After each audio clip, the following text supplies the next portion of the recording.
Hi, good morning! Good morning mga idol, mga bossing. Ayan. Kararating ko lang dito sa tindahan ko mga guys. Ako po'y magtitinda. Tanghali na nagbukas ang Nanay Linda nyo. Napasarap yung kanyang tulog dahil kumpleto na naman ang gamot ni Nanay Linda ngayon. Yun, ay nabilihan na naman ng mga gamot ng mga anak. Grabe, pag nakakainom ako ng kumpletong gamot, nawawala yung mga kirot ng aking mga binti at mga kamay.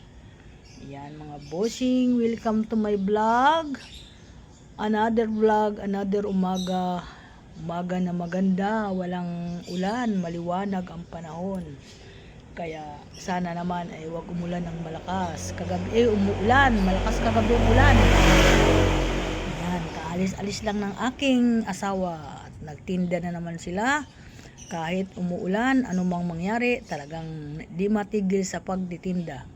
Siyempre nga naman, nang hinayang sila sa araw, nga matatapos ang isang araw na wala naman pupulutin kahit malang magkano. Doon sa pagtitinda, kahit papano may napupulot sila. Kaya yan, welcome to my vlog. Yan, maraming salamat sa lahat ng mga busing idol. Thank you so much sa inyo. Pasensya na po, hindi ako lagi naggagawa ng aking libangan dahil kahapon sumama na naman ang pakiramdam ni Nanay Linda. Ayan. Pag magandang ito ganito, maganda ang aking mod. Ayan, okay.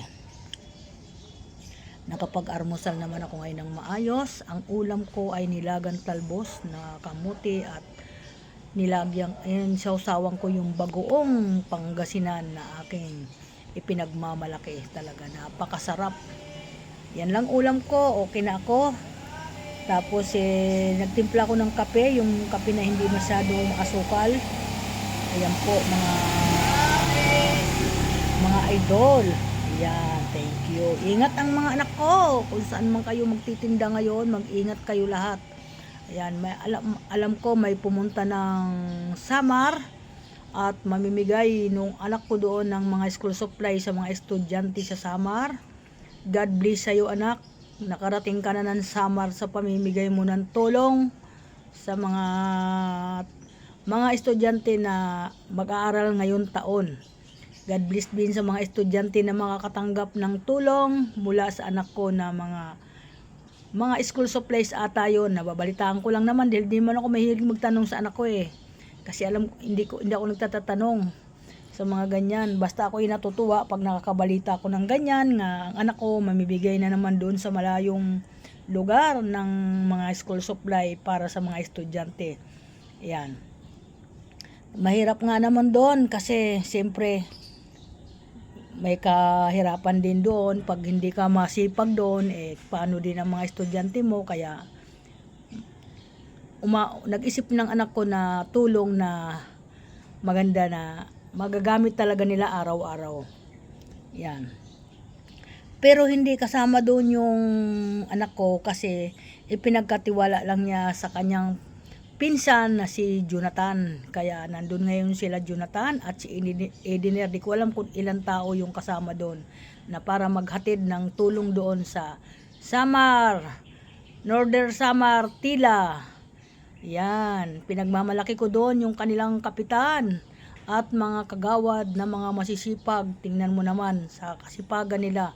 Gumaganda yung kanilang lugar, nakakarating. Malapit na makarating doon ang mga sasakyan.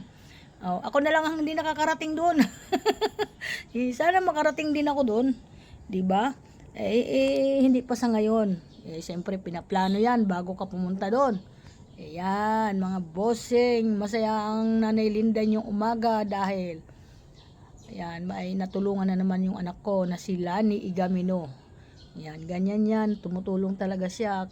Kahit papano, pinagkakasya niya yung kanyang kita para pagbahagi din siya sa mga kapwa din niyang mga nanay, mga magulang makakaluwag-luwag sila, hindi na sila bibili ng mga gamit sa mga bilihan para iyan na libre na.